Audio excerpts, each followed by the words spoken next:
My name is Liam Bowden, 32 years old, currently working as a junior project manager at Bowden Construction Group in Washington. My job isn't anything glamorous. Mostly managing small-scale construction projects, tracking progress, holding meetings with the team, and sometimes rolling up my sleeves out on the job site to make sure everything is on track. The company is a family business founded by my grandfather, and now my older brother, Cole, 36, sits in the CEO chair. He's the type who's always busy, always impeccably dressed in a suit, phone ringing nonstop, and everyone in the company looks at him with genuine respect. Me? I'm just the little brother lagging somewhere in the middle, trying hard to do a good job so I don't disappoint anyone. My life is pretty ordinary. I wake up early to take my son Mason to school, come home in the evening to my wife Lena, and spend weekends with the family. But I do have one small private indulgence every week, buying scratch-off lottery tickets.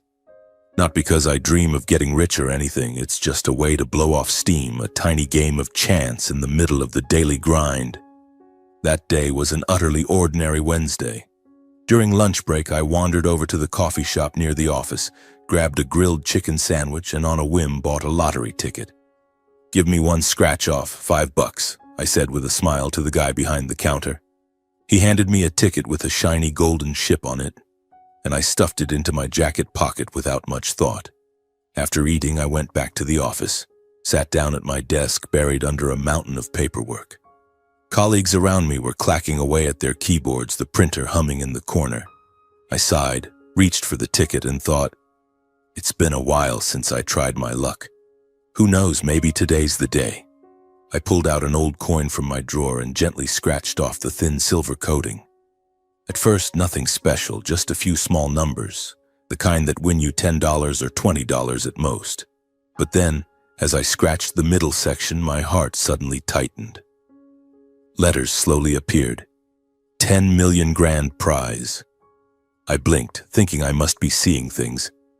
I kept scratching, and it became clearer. The grand prize, $10 million. My heart was pounding so hard it felt like it might burst out of my chest. Blood rushed to my head, my hands shaking so badly the coin nearly slipped. I gripped the edge of the desk, nails digging into the wood to steady myself. In my mind, I whispered, "Am I dreaming? Is this ticket fake?" But no, it was real. I checked again, read the instructions carefully, and everything matched. I had just won the lottery, $10 million. Enough money to completely change my life, Lena's life, and Mason's life. Emotion surged through me like a tidal wave. I wanted to scream, to jump up and down, to run into the hallway and shout, "I'm rich! My life is going to change from this very moment." But I couldn't. The office was quiet, colleagues sitting just a few meters away. If anyone heard, if anyone suspected. I swallowed hard, forced myself to breathe deeply. Sweat beaded on my forehead despite the cool air conditioning. I glanced around. Sarah at the next desk was buried in her report. Mike was on the phone with the contractor. No one was paying attention. Good. I slipped the ticket into my inner jacket pocket, hands still trembling. I told myself, "Calm down, Liam. Don't do anything stupid. Verify it properly, claim the prize safely." But in my head, 1,000 thoughts flooded in. With this money, I could buy a new house, send Mason to a better school, even quit my job if I wanted. And Lena, oh, Lena would be overjoyed. I pictured her face, that radiant smile, those sparkling green eyes. I imagined her throwing her arms around me, screaming with happiness. I couldn't sit still any longer. I stood up and went straight to my direct boss's office. "Boss, something personal came up suddenly. Can I leave early today?" I tried to keep my voice normal, but my heart was still racing. He looked at me, nodded. "Leaving early? Sure, go ahead. We'll make up the meeting tomorrow." I thanked him and bolted out of the office like I was escaping. On the drive home, I was half trembling, half euphoric. Everything around me seemed surreal. Red traffic lights, blaring horns, the rush of people. I smiled to myself, imagining walking through the door. "Lena, honey, I have great news." I'd say that, then hand her the ticket. She'd hug me, we'd dance around the living room, and Mason, our 5-year-old, would run in asking, What are Mommy and Daddy so happy about? Life would change. No more money worries, no more work stress. Just happiness. My house is in the suburbs of Washington, a modest 2-story home with a nice green front yard. I turned onto our familiar street, heart still pounding. But as I pulled into the driveway, I froze. Cole's car was parked right in front of the house, a gleaming black Mercedes S-Class. Cole, my brother.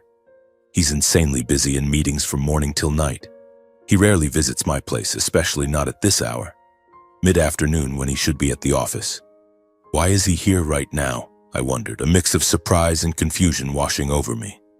Cole and I are close, but not the kind of brothers who are joined at the hip. He's the boss. I'm an employee. The work dynamic sometimes makes things a bit awkward.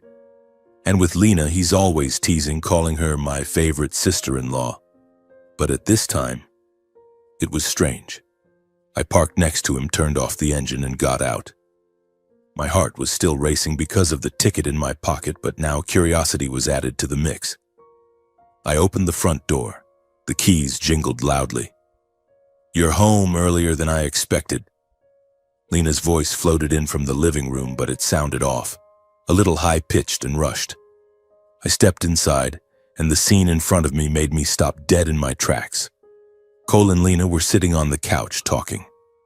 They were sitting way too close, knees touching, Cole's arm draped over the back of the couch, inches from Lena's shoulder. The moment they saw me, everything changed. Cole's eyes flashed with surprise, then he forced an awkward smile. Lena blushed bright red, jumped up and smoothed her hair. "Liam, why are you home so early?" Cole asked, his voice noticeably higher than usual. The atmosphere instantly turned tense and awkward.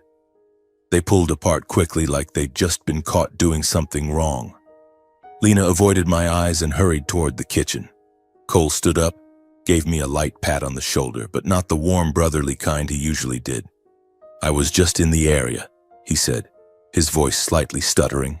No jokes, no asking about work or Mason like usual. Just a curt nod, and he headed straight for the door.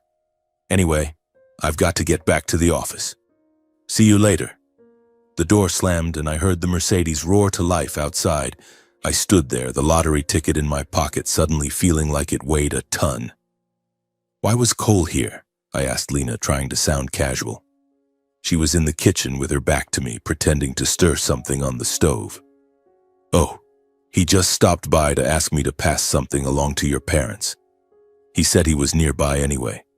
It was nothing. Her voice was tense, slightly shaky. When she turned around, she wouldn't meet my eyes, then quickly turned away again. "I'll keep cooking. You go rest," she said with a forced smile that didn't reach her eyes.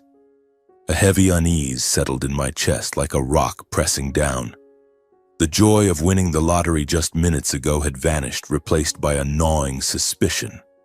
Something wasn't right. Why was Cole here at this hour? Why were they sitting so close? Why did their expressions change the moment they saw me? And Lena? She had never avoided me like this before. We've been married 7 years, and even though life hasn't always been perfect, I've always trusted her. Or have I? My gut was screaming at me. Don't tell her about the ticket. She can't know. Not yet. I nodded, went upstairs, clutching the ticket tightly in my pocket. I'm just imagining things, I told myself. But deep down, I knew something was going on. And from that moment, I decided to keep the $10 million secret to myself. My instincts have never been wrong. In the days that followed, everything seemed normal on the surface, but I could feel subtle changes, like a hairline crack in the wall of our house slowly spreading day by day. I tried to focus on work and on secretly validating the lottery ticket. I had already called the lottery office, confirmed it was real, and made a plan to claim the prize without anyone finding out. At home, however, Lena started acting strangely. She began hiding her phone more often. It no longer lay carelessly on the dining table or the sofa like before. Whenever a message came in, she'd quickly snatch it up, glance at the screen, and shove it into her pocket as if afraid I'd see. One evening, while we were watching a movie with Mason, her phone buzzed. Lena immediately stood up and went to the kitchen, saying she needed water. I heard her whispering something so quietly I couldn't make out the words. Then she came back with a stiff, forced smile. "Who was that, honey?" I asked casually, trying not to sound suspicious. "Oh, just one of the girls from my mom group," she replied, but her eyes darted away, staring at the floor instead of at me. Then there was the password thing. Lena had never locked her phone before. We'd always trusted each other, or at least I thought we had. But one morning when I absent-mindedly picked up her phone to check the time, my watch battery had died. The lock screen asked for a passcode. "You put a passcode on your phone?" I asked, half joking. She was putting on makeup in front of the mirror, paused for a split second, then laughed. "Yeah, I'm just worried Mason will mess with it.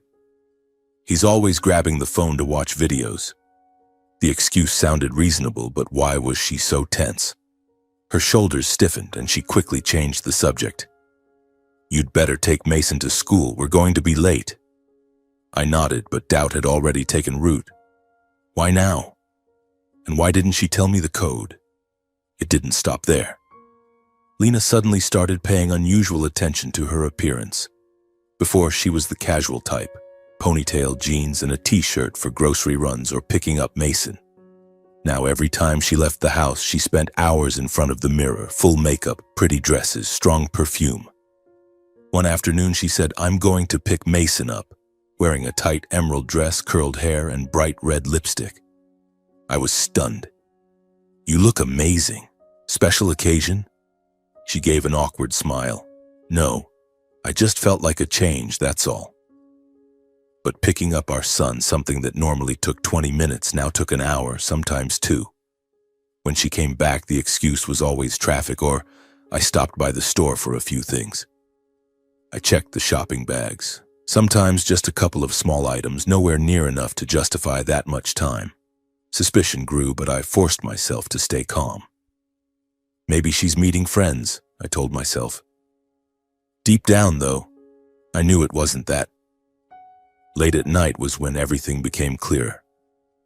Lena developed a new habit of taking her phone to the living room because she couldn't sleep.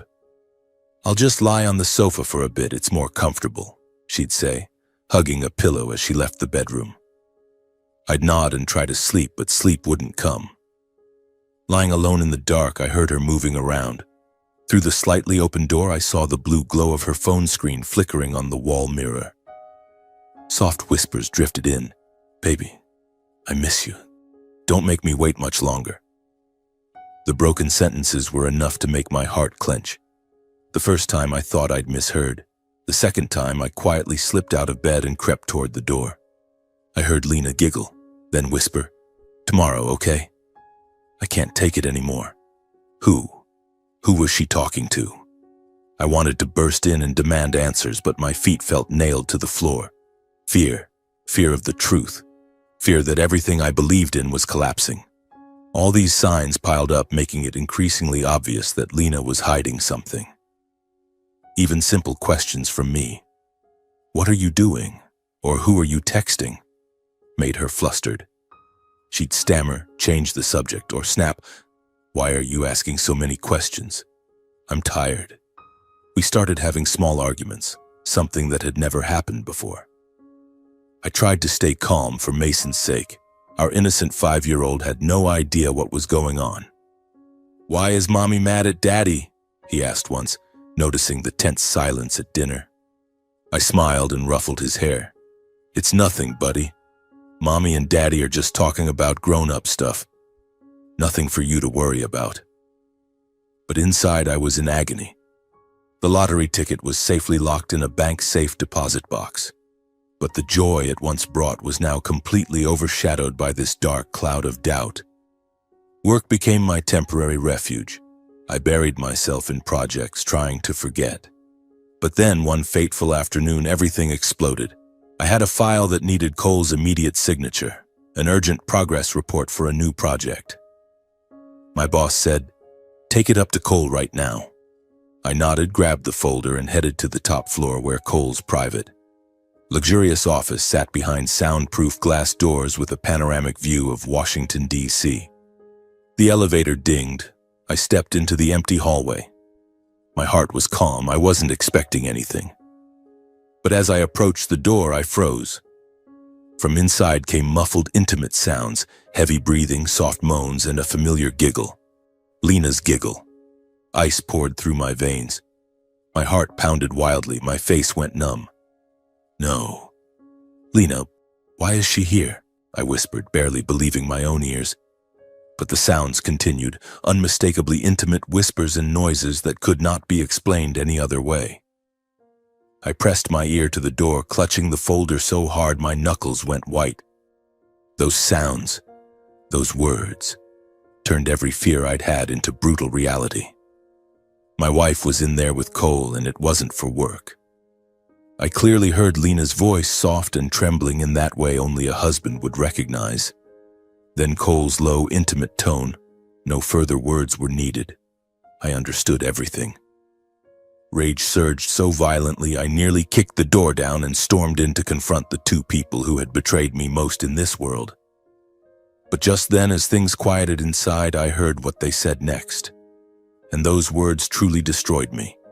They lay there, breathing heavily. Cole's voice low and satisfied. Just a few more weeks, baby, and you'll be completely mine. Liam, that idiot, won't suspect a thing. Lena giggled, whining playfully. You promise? I can't stand one more second with him. Cole continued. I'll promote him to project director. Then when the company goes bankrupt, I'll pin the entire massive debt on him. He'll go to prison for financial fraud. Lena laughed. Perfect. I'll divorce him the moment that happens. Then we can enjoy all the money you've siphoned from the company. It's flawless. They laughed and held each other. I stood frozen outside the door, pain flooding through me like a knife carving out my heart. Every ounce of trust, love, and respect I'd ever had collapsed in an instant, replaced by a deep, bone-cutting agony that would never heal. My wife and my brother, the two people closest to me, had betrayed me and were plotting to destroy my life completely. I backed away, legs shaking, and left the hallway without them ever knowing I was there. In the elevator, I dry heaved into a trash can. Why? Why are they doing this? I thought, tears streaming down my face. The lottery ticket was now my only weapon, but I had to stay calm. I had to act. For hours afterward, I drove aimlessly around the city, my mind in chaos. Images of them together haunted me. Cole, my older brother, the one I'd always looked up to despite the comparisons. Lena, my wife, the mother of my child. They wanted me in prison. They wanted to take everything. I pulled over by the river and screamed inside the closed car. The pain was so intense I wanted to die. But then I thought of Mason, wiped my tears, and said, no, I have to be stronger. I went home and pretended everything was normal. Lena greeted me with her fake smile. I smiled back, but inside everything had changed. That night I didn't sleep. Lying next to Lena, listening to her breathing, all I wanted was to ask, why did you betray me? But I didn't. I had to wait. I had to gather evidence. Suspicion had become undeniable truth, and the real storm was only just beginning. The next morning I showed up at the office with dark circles under my eyes, but I forced a smile. The place was as lively as ever. Phones ringing, colleagues joking around, the smell of coffee in the air. I sat down at my desk and opened my computer, but I couldn't concentrate. Everything around me felt fake. The friendly coworkers, the ongoing projects, all just a facade for Cole's dark scheme. Then around 10 a.m., Cole's secretary called. Liam, Cole wants to see you, she said cheerfully. My heart started pounding. I grabbed a pen and pretended to jot something down to calm myself, then took the elevator to the top floor. Cole's office door was slightly ajar. He was sitting behind his huge desk, perfectly suited up, hair neatly combed. Liam, come in, little bro. I've got something to tell you, he said with a big smile, waving me in. I stepped inside, closed the door, and tried to keep my voice steady. What's up, Cole? He slid a document across the desk, an official promotion letter. Congratulations. Starting today, you're project director. I've already signed it. HR will announce it this afternoon. His tone was excited, like he was doing me a huge favor. I picked up the paper and skimmed it. Liam Bowden promoted to project director, effective immediately. Exactly what I'd overheard through the door yesterday. Not a reward, a trap. I looked up and forced a smile.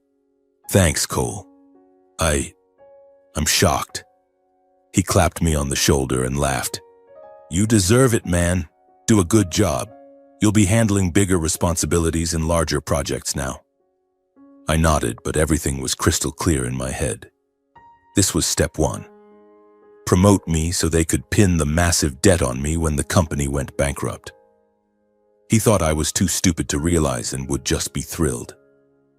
When I left his office, I took the stairs to avoid running into anyone, crumpling the paper in my fist.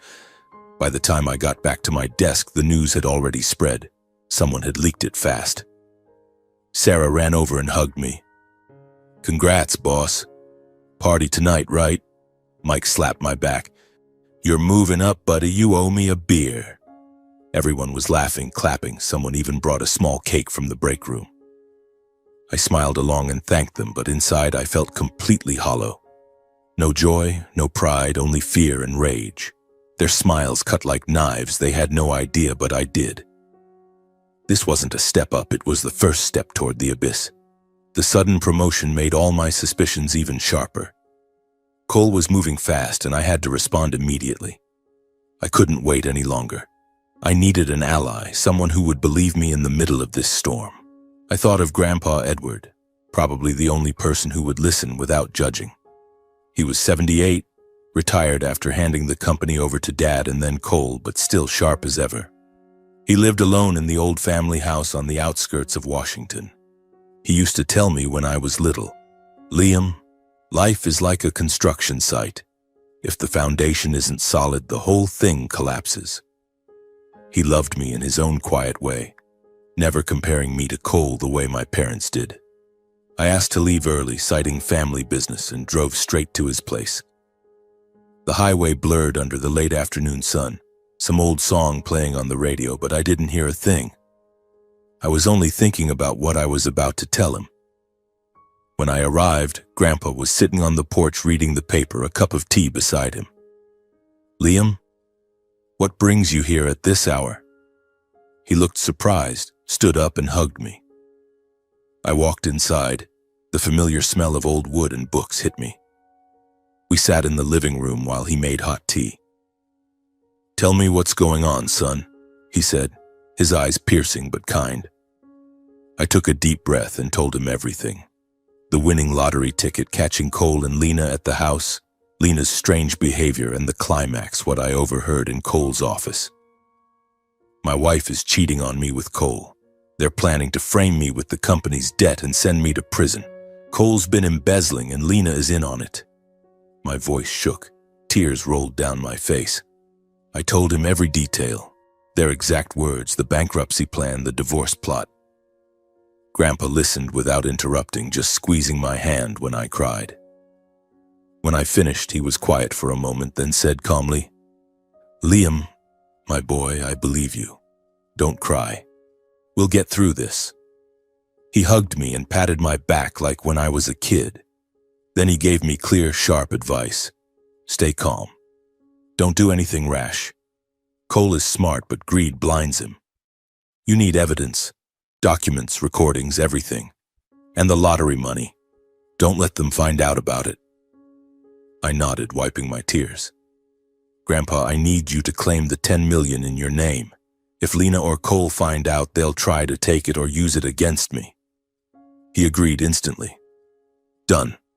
I'll put it in my name. Tomorrow we go to the bank and get it sorted. Keeping it safe is the top priority. We made a plan on the spot. The money would go into an account under his name only, and I would only touch it when absolutely necessary. He placed a hand on my shoulder, his voice low and firm. From now on, act like you know nothing. Play along with Cole on the surface, watch closely, and wait for the perfect moment to strike back. I stayed for dinner.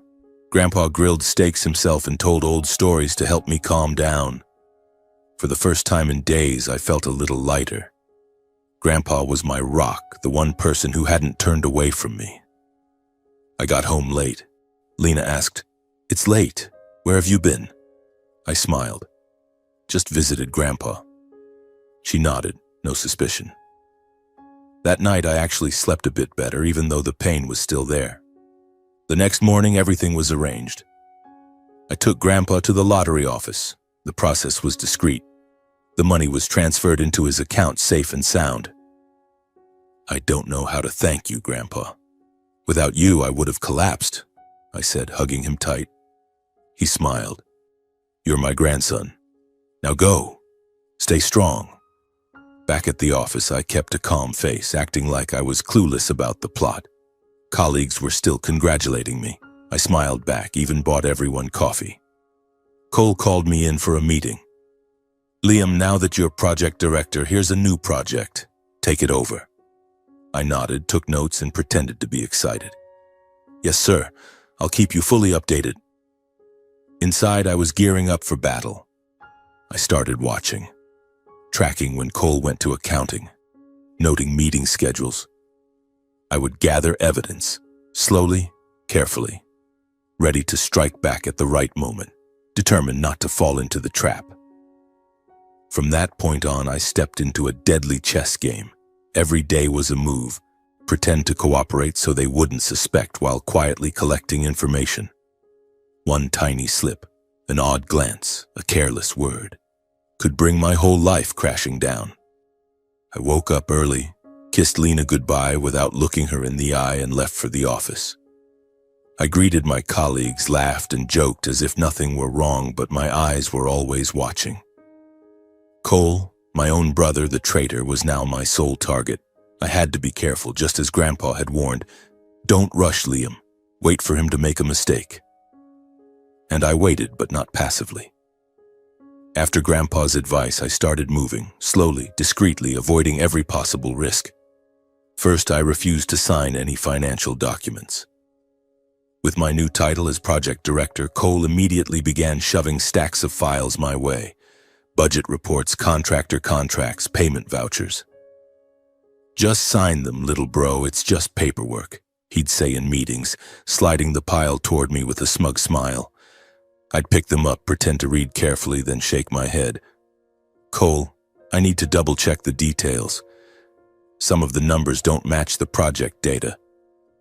He'd frown for a split second, then laugh it off. Fine, better safe than sorry. Sign tomorrow. I nodded, but I knew. Signing meant death. Those documents were definitely laced with traps, fake expenses, hidden debts, so that when the company went bankrupt, every crime would land squarely on me. I stalled, claiming I had meetings, needed to verify figures, or forgot my pen. Colleagues started whispering, the new boss is stricter than Cole ever was. I just smiled. Better safe than sorry, I'm doing it to avoid mistakes. But my heart pounded every single time. One delay too many and Cole might get suspicious. I began secretly monitoring activity around the company, especially the accounting department, the place Cole kept visiting with unusual tension. The accounting office was on a middle floor behind frosted glass doors that were always locked. Cole would slip in during lunch breaks or late afternoons when everyone was busy. I'd catch glimpses of him from the elevator, face flushed, carrying a thick briefcase, glancing around like he was afraid someone was following him. One time, I pretended to photocopy documents nearby and overheard him hiss at Harold, the old chief accountant who'd been with the company since Grandpa's days. Hurry up and handle it. No mistakes. Harold just nodded, pale as a ghost. I walked away pretending I hadn't heard a thing, but my pulse was racing. Something dark was happening. Money laundering, embezzlement, just like what I'd overheard in Cole's office. I started keeping a tiny notebook hidden in my pocket. Dates, times, Cole's movements. Little by little, the picture emerged. He was concealing massive financial losses. Cole and I had grown up together. He was always the star. I was the shadow. Afternoons playing basketball in the backyard. He won. I lost, but we were close. Or at least I thought we were. Now every memory was tainted by betrayal. Why are you doing this, Cole? I whispered into the dark. No answer. Only resolve. I had to find proof. And then the opportunity came. It was a Wednesday night, pouring rain, wind howling outside the windows. I decided to act. After hours, I stayed late at the office, pretending to finish reports. Everyone else had gone home, the corridors were dark, only the low hum of the air conditioning.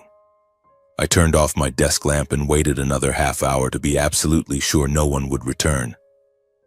My heart was hammering, sweat beading despite the cool air. "Calm down, Liam. You can do this," I told myself, remembering Grandpa's words. One careful step at a time. I grabbed the spare master key my new position gave me access and slipped down to the accounting floor. The hallway was deserted. The security cameras were in the corners, but I knew their schedule. After 8 p.m., only the main entrance was recorded. I stayed in the blind spots, swiped my card, and opened the door. Click. The lock opened. I slipped inside and closed it softly behind me. The accounting office was pitch black, thick with the smell of old paper. I only used my phone's flashlight, too scared to turn on the ceiling lights in case someone saw from the hallway. Harold's computer sat in the middle of the desk, screen dark. I sat down, hands trembling slightly as I powered it on. Password screen. I tried what Harold always bragged about at company parties. His desk was covered in photos of his wife, name and birth year clearly visible with little hearts. Elizabeth. I typed, Elizabeth 1965. The desktop opened instantly. My heart nearly exploded. I quickly opened File Explorer, used the little IT knowledge I had to show hidden folders, and there they were. Pale, ghostly folder names, internal reports, offshore transfers, project adjustments. Just seeing the titles told me everything. I clicked. Irregular financial reports flooded the screen. Millions in payments to external consultants with no invoices. Fake invoices from shell contractors signed at the bottom by Cole. Wire transfers to strange accounts in the Cayman Islands and Switzerland, places famous for secret banking. I traced an entire system. Money siphoned from construction projects, routed through shell companies, then funneled back into personal accounts. Every step approved by CEO Cole Bowden, internal emails, notes, everything. This was organized money laundering and large-scale embezzlement. Dozens of files showed inflated project budgets. One bridge project had costs inflated by 30%, the excess diverted to companies secretly owned by Cole.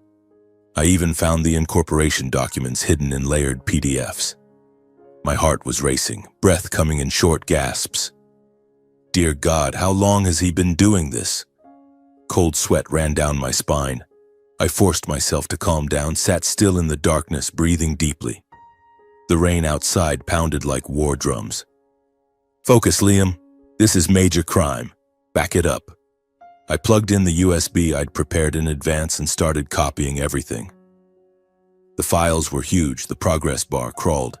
Every second felt like an hour. When it finished, I dug deeper and found something even worse. Fake inspection reports, doctored budget statements, fraudulent payment vouchers, and the crown jewel, a pre-drafted bankruptcy plan titled Bowden Construction Group Bankruptcy Plan, with my name listed under Final Approval, Liam Bowden, Project Director. Everything was set up to force me to sign, making me legally responsible for every cent of embezzled money, every fake expense, every mountain of debt. Tens of millions of dollars, enough to put me away for life. A chill ran through my entire body like icy fingers around my throat. I realized how deep the conspiracy went. Cole hadn't just betrayed me. He had meticulously planned my total destruction. The end for me was close, maybe just weeks away, exactly as he'd told Lena. I erased every trace, cleared the recent files list, rehid the folders, shut the computer down exactly as I'd found it. I left the room shaking, legs weak, closing the door with barely a sound, took the stairs to avoid the elevator cameras. When I reached the parking lot, the rain was still lashing down, the ground soaked. I stood alone in the empty lot, cold wind whipping around me, clutching the USB like a grenade. I now held proof that could bring Cole down, emails, reports, transfers, enough to involve the police. And this was only the beginning of my counterattack. The next morning, the sky over Washington was still gloomy, thick gray clouds covering everything. I drove to my parents' house, the familiar two-story home in the suburbs with the front yard full of roses my mother had always tended so carefully. On the way, I rehearsed what I would say. Stay calm, speak clearly. I hoped they would listen, that they would support me. After everything I had discovered, this was the moment the family should stand together. I knocked. My mother, Elise Bowden, opened the door with her warm smile. "Liam, you're here so early. Come in, your dad's reading the paper." She hugged me, the familiar scent of her perfume wrapping around me. My father, Thomas Bowden, was sitting in the living room, coffee beside him, newspaper spread across the table. "Son, what's going on?" he asked, his voice deep and warm. We sat around the dining table while Mom made hot tea. I took a deep breath and began. I laid everything out clearly, Lena's strange behavior, hiding her phone, suddenly dressing up, the whispered late-night calls. Then the plan to frame me. I overheard Cole telling Lena he'd promote me and then dump all the company's debt on me when it goes bankrupt. He's been embezzling money, and Lena, she's having an affair with him. I told them every detail, what I'd heard in Cole's office, the exact words they said, and the evidence I'd found in accounting. "I have it all on this USB, clear proof. Cole wants to destroy my life and send me to prison." My voice shook, but I tried to stay calm. I just wanted them to understand. But the moment I mentioned Cole's name, the air changed. Dad exploded, face red with anger. "What the hell are you talking about, Liam? Cole is the pride of this family. He built that company from nothing, while you always blow little things out of proportion." I was stunned. I tried to cut in. "Dad, I'm not making this up." I heard it with my own ears. Mom interrupted, voice shrill. "Liam, stop jumping to wild conclusions. Lena is a good wife. Gentle, devoted. She would never cheat. And you're tearing this family apart with these insane ideas." She defended Lena as if she were her own daughter. I tried again. "Mom, I have proof. Let me show you the USB." But Dad slammed the table. "Enough! You're just jealous of your brother's success, aren't you? Cole is the backbone of this family, and all you do is envy him and try to drag him down so you can finally get some attention."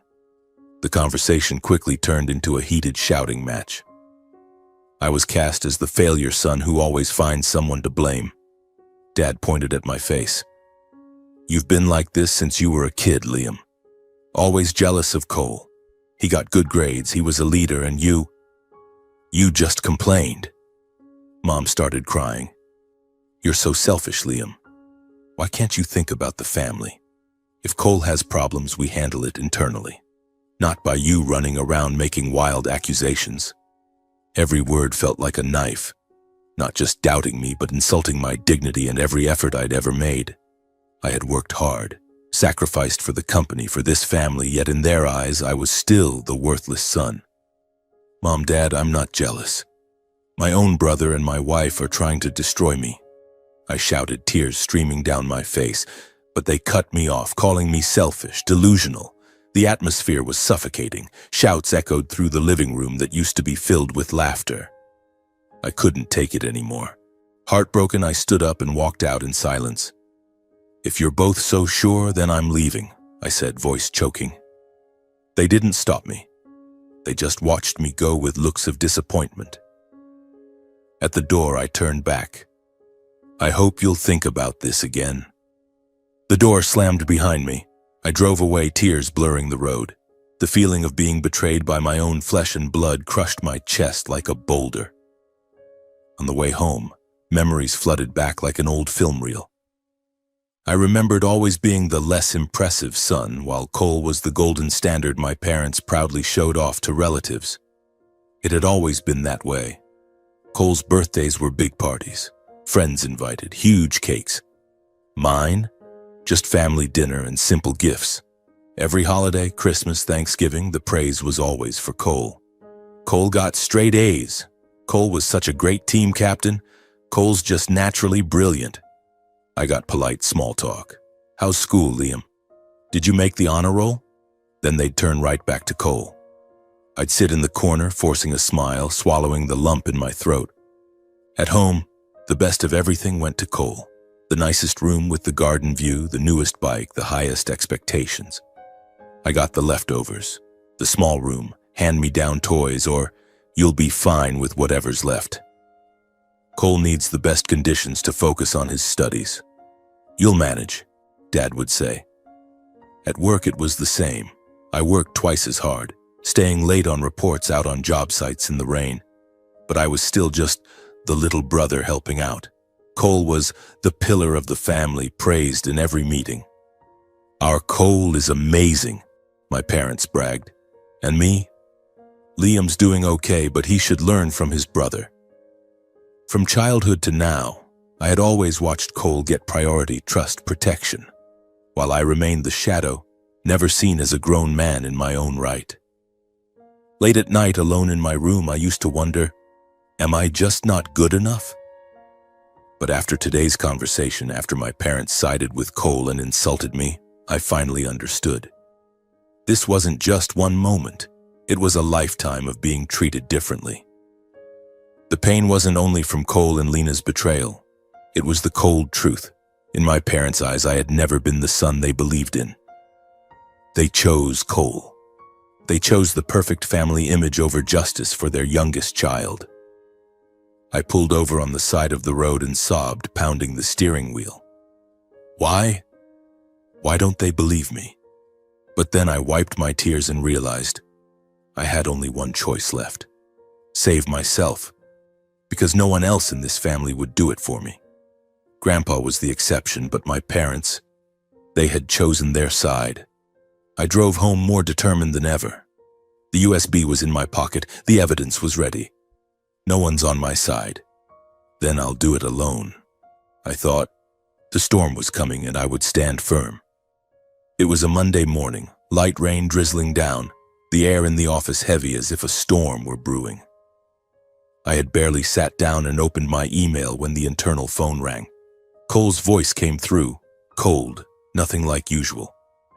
Liam, come to my office. Now. My heart started pounding. Yes, give me a minute, I answered, keeping my voice steady. This is it. The moment to lay everything bare, I told myself, taking a deep breath. Cole's office was huge, with a wide view of the gray, rain-soaked city. He sat behind his desk, face grim, no trace of his usual smile. Sit down, Liam, he ordered. I sat, hands clenched under the table to stay calm. On the desk lay a thick stack of documents, all stamped in bold red with my name. Liam Bowden, Project Director. Cole pushed the pile toward me, no longer hiding his intent. Sign them. These are the final reports for the projects. They need approval immediately. I picked them up one by one, slowly flipping through the pages, pretending to read. My pulse raced, but I kept my expression neutral. The numbers danced before my eyes. Massive expenses for international consulting. Construction items that didn't exist. Transfers to offshore accounts. Everything matched the evidence I had found. None of it had anything to do with my actual work, yet my name was listed under approved by. Cole, I said calmly. These figures look strange. I've never seen these line items before. $2 million to which contractor? And why is it going to the Caymans? He flinched, a flash of surprise in his eyes, but he quickly regained his big brother CEO authority. He leaned back in his chair, irritation clear in his voice. Everything has already been handled internally. Your job is just to sign. Don't ask too many questions. I firmly set the documents down. No, I need you to explain the source of every single one. This is my responsibility, and I will not sign anything I don't understand. My calm refusal visibly rattled him. He stood up, pacing the room, voice rising. What the hell are you doing, Liam? You don't get to set conditions. I'm the CEO and your older brother. Sign the damn papers and stop making this complicated. He slammed the desk, face flushed with anger. This was the moment he lost control, and I knew the time had come. I suddenly dropped the pretense, stood up and looked him straight in the eye, voice ice cold. "You're wrong, Cole. I do have the right, and I know everything." He froze, staring at me. I laid it all out. "I know the entire plan to frame me with the debt, the money laundering transactions, the embezzlement documents you personally directed. I have proof, the hidden reports from accounting, the transfers to your shell companies. I've backed everything up." The color drained from his face as if I'd slapped him. The arrogance vanished, replaced by panic. He stepped back behind the desk, voice trembling slightly. "Liam, what are you talking about? You've got it all wrong." He sat down, trying to switch tactics, tone softening. "I would never set my own brother up. Whatever you think you saw, someone must be trying to frame me, to drive a wedge between us." He forced a weak smile, hands shaking as he reached for his water glass. "Listen, it's all a misunderstanding. Maybe someone in the company is jealous, hacked the system or something." His voice turned pleading. "Liam, don't take this too far. We're family. We grew up together, remember? Let it go. I'll fix everything. Just cooperate and it'll all be fine. I promise I'll cut you in, if there's anything to it." The bribe was barely veiled, desperation shining in his eyes. But I stood tall, calm in a way Cole had never seen from me before. No trembling, no weakness. No longer the little brother. "No. Right and wrong will be decided by the law, not by promises or cover-ups. You betrayed me. You betrayed our family. You betrayed the company Grandpa built. I will not let you send me to prison." My voice was steady, but inside emotions surged. Rage, pain, and finally, relief. Cole lunged forward, trying to stop me. "Liam, wait. Let me explain." Too late.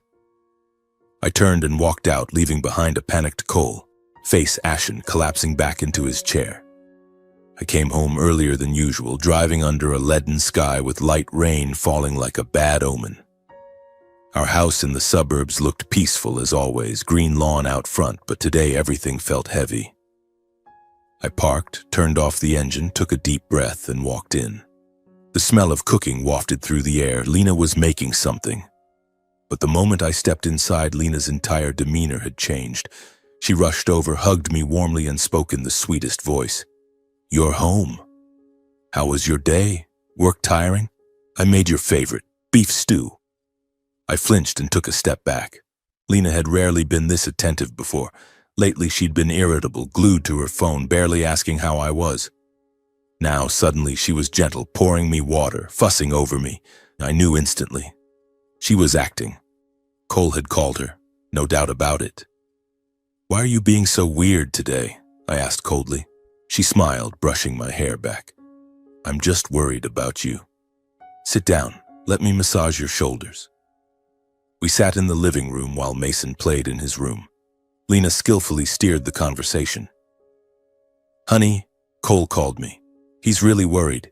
He said you misunderstood something. Please calm down. Don't let anger ruin the bond between brothers." She took my hand, eyes glistening. "Cole is your brother. We're family.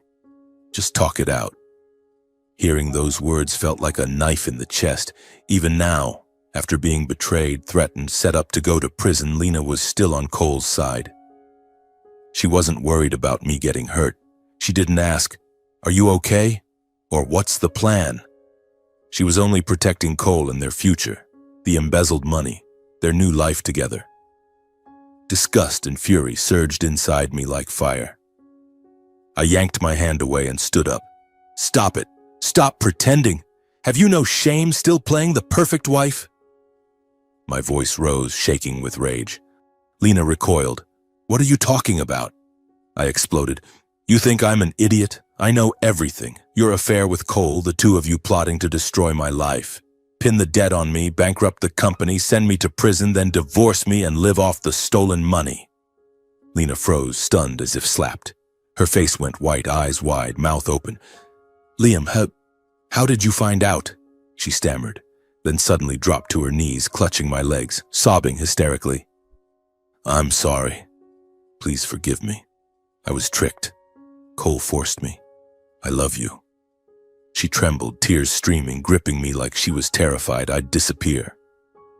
I looked down at the woman I'd loved for 7 years, now on her knees begging. But it wasn't real remorse, it was fear. Fear of losing everything, fear the plan had collapsed. Forgive you? I said bitterly. You think I'm that generous? I shoved her hands off and stepped back. You and he planned it all perfectly. Well, it's over now. She wailed louder. Liam, I was wrong. For Mason's sake. Don't leave me. But I turned away, ready to walk out of this house of lies. My bag was already packed. I'd stay with Grandpa for now and come back for Mason later. Where are you going? Lena screamed. I didn't answer. But as I reached the door, I stopped dead. Standing on the porch blocking my way were my parents, Thomas and Elise and Cole. Like they'd planned this intervention together. Cole looked pale as death, Dad was scowling, Mom was crying. Liam, stop right there. Dad roared. Get back inside. We need to talk. I stared in disbelief. Why are you all here? Cole glanced at Lena, voice shaking. I called Mom and Dad. This is a family matter. I walked back in, curious to see what new trick they had. We gathered in the living room, but the air was so thick it was hard to breathe. No one sat comfortably. Everyone was rigid, like waiting for a verdict. Before I could speak, my parents launched in, voices rapid and accusing. Dad ground his teeth. Liam, you have to stop this. Don't you dare report Cole. Mom added, trembling but full of blame. Do you have any idea what will happen to the family's reputation if this gets out? How will your father and I ever face our relatives and friends again? Dad delivered the final blow. Don't embarrass us all over some misunderstanding. Not one of them asked what I'd been through. Not one asked how I'd been betrayed. They only cared about saving face. I shook my head, heart aching but voice firm. Mom, Dad, I'm the victim here. Cole and Lena had an affair behind my back and plotted to send me to prison. I have clear evidence. Before I could say more, their tone shifted from pleading to threats. Dad shot up, face crimson. If you dare go to the police, we will disown you, do you hear me? Mom nearly screamed, tears falling, but words sharp as knives. Do you know what that would do to Cole's reputation? What will people think of this family? Dad pointed straight at me, shaking with fury. You'll destroy this family, Liam. Just because you can't stand to let your brother be better than you. To them, Cole's reputation mattered more than justice. Or my safety. The youngest son who had never been valued. I looked around the room and understood. No matter what Cole did, they would protect him to the end. Suddenly, Cole changed tactics, acting like he was the injured party. He dropped to his knees in front of me, hands trembling. Liam, I'm begging you, don't blow this up. It's not that serious. We can settle it as a family. I'll make it up to you, I swear. His eyes were red, voice breaking like I was the one who betrayed him. We're brothers, man. Have you forgotten how I always looked out for you? I stared straight at him. No more emotion, only cold truth. If I hadn't found out in time, I said slowly, each word cutting, I'd be the one in prison right now. Cole, you never once thought about the consequences of framing your own brother for bankruptcy and money laundering. Now, you'll face the consequences. My voice was steady, ice cold, unshaken. For the first time, I saw real fear in Cole's eyes. Chaos erupted. Mom sobbing loudly, Dad shouting, Cole pleading, Lena wailing. I stood up and walked to the door. I'm leaving. You all figure it out yourselves. They tried to grab me, but I pushed past and walked out, leaving behind a panicked family who finally realized I was no longer the weak little brother they could bully. I got in the car and drove off into the rain, tears rolling down my face. It hurt. It hurt to lose everything, my wife, my brother, my parents. But it also felt like freedom. The next morning I woke up with iron resolve. I couldn't wait any longer for Cole and Lena to make their next move. They were probably already erasing evidence or worse, planning to silence me. I contacted a lawyer who specialized in financial crimes, James Harlan, recommended by Grandpa, a veteran who had handled major cases in Washington. "Mr. Harlan, this is Liam Bowden," I said calmly on the phone. "I need to meet you urgently. It's about embezzlement and criminal conspiracy." He agreed to see me that same afternoon. I drove to his office downtown, bringing the USB recordings and all my notes. The office was sleek, floor-to-ceiling windows overlooking the Potomac, but the atmosphere was tense. I sat across from him and told him everything. The lottery ticket, Lena and Cole's betrayal, the evidence from accounting, the confrontations. Harlan listened, took notes, and examined the USB. His face grew grave. "This is extremely serious, Liam. Money laundering, embezzlement, conspiracy to frame someone, these are federal crimes." He immediately contacted the authorities, the FBI and the Department of Justice. "I'll represent you," he said. "Stay safe and don't contact any of them." The Financial Crimes Unit and Economic Police moved fast. Within days, they began preliminary verification, checking accounts and company data. I handed over the recording of my confrontation with Cole, his pleading and half-admissions. They found exactly what I had reported: international transfers, fake invoices, shell companies. A freeze order was issued almost instantly. All of Cole's personal accounts were locked, his offshore shell companies too. Even Chief Accountant Harold's accounts were frozen. Investigators seized the entire server, accounting system, and transaction records of Bowden Construction Group. The company offices were sealed, employees were sent home. Cole and Lena were summoned for questioning. I wasn't present, but Harlan kept me updated. They're being interrogated separately. Cole initially denied everything, but faced with emails, transfers, and the recording, he broke. After several days of questioning, both Cole and Lena confessed. The affair, the embezzlement, the plan to pin the debt on me.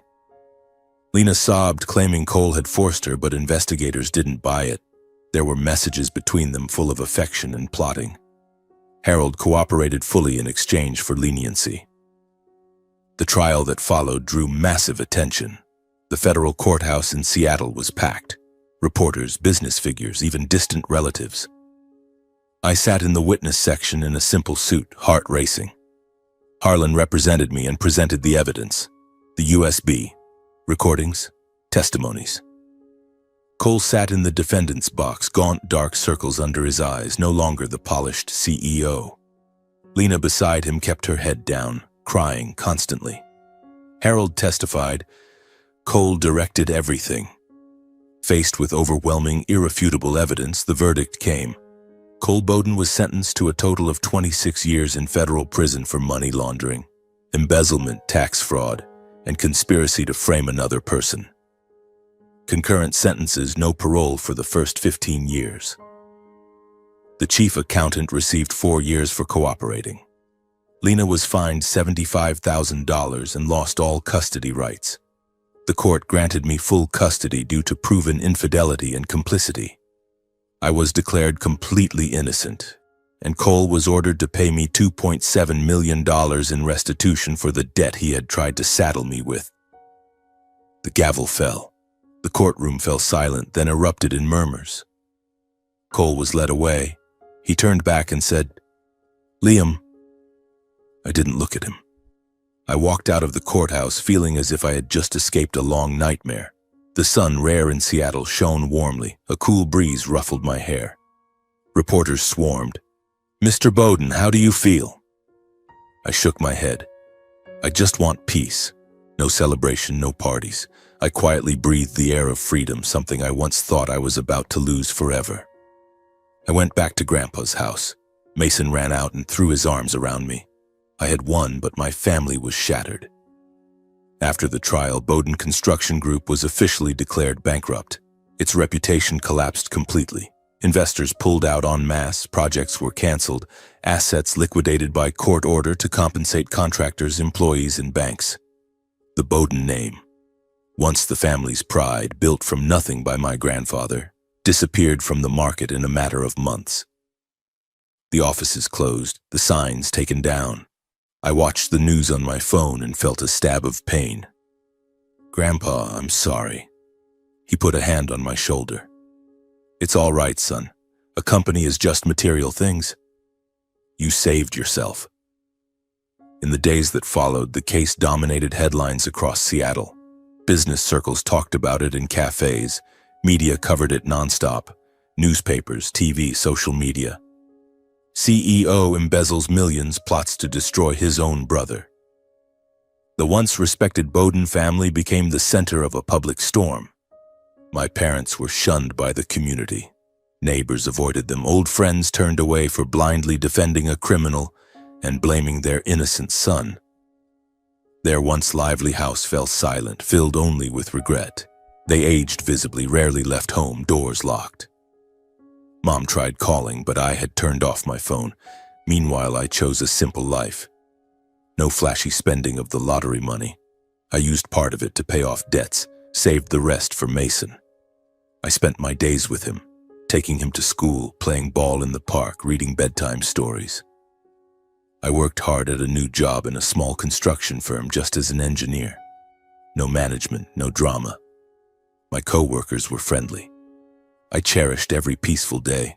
Morning coffee with Grandpa, picking Mason up in the afternoon, reading in the evenings. No more stress, no more suspicion. Life was simple but complete. 1 week after the trial, while everything was still raw in my mind, I filed for divorce. No hesitation, no second thoughts. It was simply the necessary step to close that painful chapter.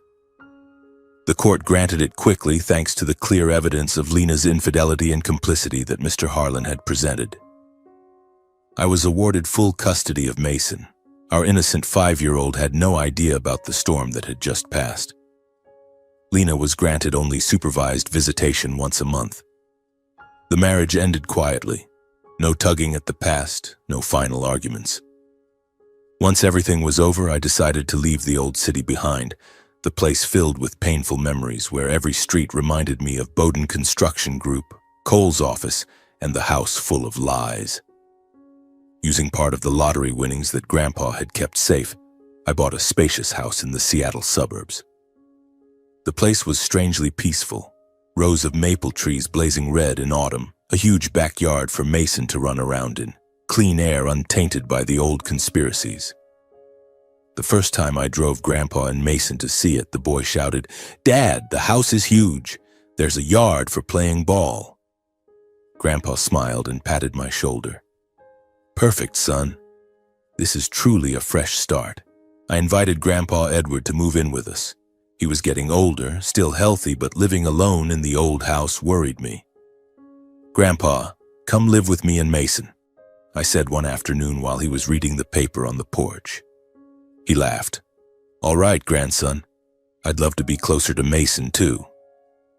The two of us made up for years of lost family closeness. He taught me the family barbecue recipe. I told him about my new job. We raised Mason together. Grandpa told him fairy tales at bedtime. I taught him how to kick a soccer ball and took him fishing. We built a small, peaceful, wonderfully warm family. In the evenings, we sat around the dinner table laughing. "Grandpa, I caught a huge fish today," Mason would brag. Grandpa would grin, "Just like your dad when he was little." I looked at them, one old, one young, and smiled a genuine smile I couldn't remember giving in years. With my experience from Bowden Construction Group and the lottery money, I started my own small construction company. Nothing grand like before, just a modest office in the Seattle suburbs, a handful of employees specializing in residential builds and renovations. I ran it with honesty, integrity, and professionalism. Qualities I had never seen in Cole. No fake invoices, no embezzlement, every figure crystal clear. "We do business transparently," I told the team at our first meeting. Little by little, the company grew. Satisfied clients referred others, word of good work spread. Once, while renovating a house for a lonely elderly woman, I personally checked everything and gave her a discount because she was struggling. "Thank you, Liam. You're a genuinely kind man," she said, eyes shining. That was real pride, not the fake glory Cole used to flaunt. The company is called Bowden Builds. I kept the family name to honor Grandpa, but everything else is new. I work hard, Morning team meetings, afternoons on job sites, evenings reviewing reports. No stress like before, just the joy of honest labor. Our life flows gently. Work in the mornings, pick Mason up from school in the afternoon, dinner together with Grandpa in the evening. For the first time in years, I truly feel peace. No more lying awake worrying, no more wondering who's stabbing me in the back. On weekends, we walk in the park. Mason runs around, Grandpa sits on a bench telling stories.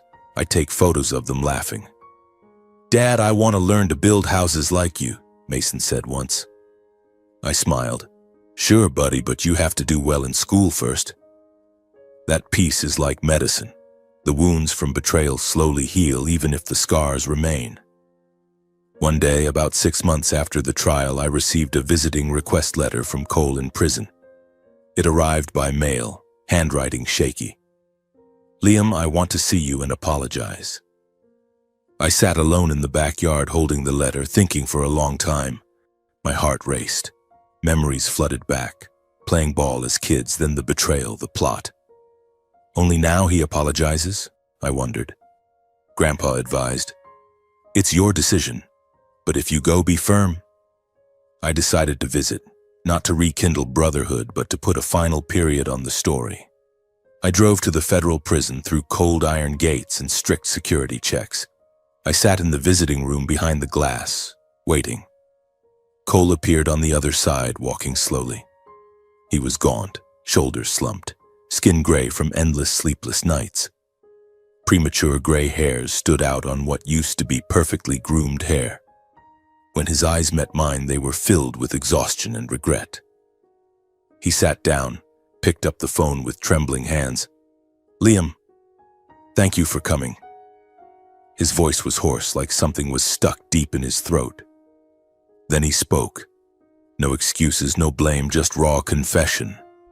He apologized for betraying me, for sleeping with the wife I had trusted most, for plotting to send me to prison, for the greed, selfishness, and cruelty that nearly cost me my freedom and my life. "I was wrong, Liam. Terribly wrong. I've been jealous of you for years. You were always decent, clean. And I let money blind me." Tears rolled down his cheeks, the first time I ever saw my proud older brother this broken. "I destroyed our family, destroyed the company, and almost destroyed you. Please forgive me, Liam." I looked at him for a long time. Inside me, everything mixed. Anger, disappointment, pity, and a nameless sadness. But hatred. I had let that go long ago. I raised the phone and said slowly, "Cole, I forgave you a long time ago. Not for you, but for myself. Holding on to hate only hurts me. But your sentence, you have to serve it. That's the consequence of what you did." Cole nodded over and over, tears falling. "You're stronger than I ever thought," he said, like a weight had lifted. When the visit ended, I hung up the phone and stood. Cole watched me through the glass, eyes full of pain and gratitude. I walked out past the heavy iron gates. The cold Washington wind hit my face, carrying the wide-open breath of freedom. I breathed deeply. It was over.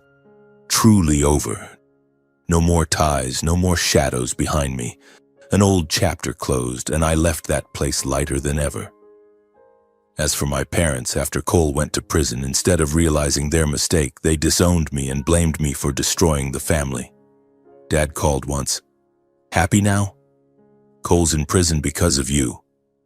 Mom sobbed. "You've ruined everything, Liam. You tore this family apart." I accepted it calmly.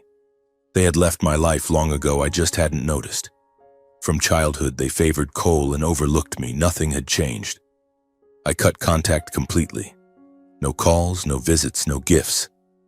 "I don't need them anymore," I told Grandpa. He nodded. "You're right. They live isolated in the old house, condemned by public opinion, but I no longer care. I look only forward to a future with Grandpa and Mason, to a real home that truly belongs to me." Looking back on the entire journey, from the moment I won the lottery, to being betrayed, nearly framed and imprisoned, to the day I stood in court as an innocent man, I now understand that sometimes life has to shatter us into 1,000 pieces so we can finally see clearly what is real and what is fake. who truly loves us and who has only been using us. Sitting alone in the backyard of our new home beneath the maple trees whose red leaves drift down in the autumn breeze, I often think about that. It all began with that single scratch-off ticket, its thin silver coating hiding everything. At first it was pure ecstasy. $10 million, enough to change a life. I pictured Lena throwing her arms around me, Mason laughing in a new house, even Cole clapping me on the shoulder with congratulations. But then everything crumbled. Cole and Lena sitting too close on the living room couch, the whispered late-night phone calls, the intimate sounds coming from his office. Life broke me apart. Trust collapsed, love dissolved, family turned their backs. Yet from those very fragments I saw more clearly than ever before. Lena never loved me. She only used me. She chose Cole for money and ambition. Cole was never my brother. He was just a greedy man jealous of the decency he lacked. My parents were never a refuge. They were simply people blinded by reputation. Only Grandpa was real, a steadfast anchor who never needed promises. Life had to shatter me so I could learn one truth. What is false will sooner or later crumble, while what is real will always remain. I realized that my gentleness, diligence, and kindness were never weaknesses. They were strengths that evil people can never possess. That very decency kept me standing when the people I trusted most betrayed me. I've always been that way, yielding, working hard without complaint.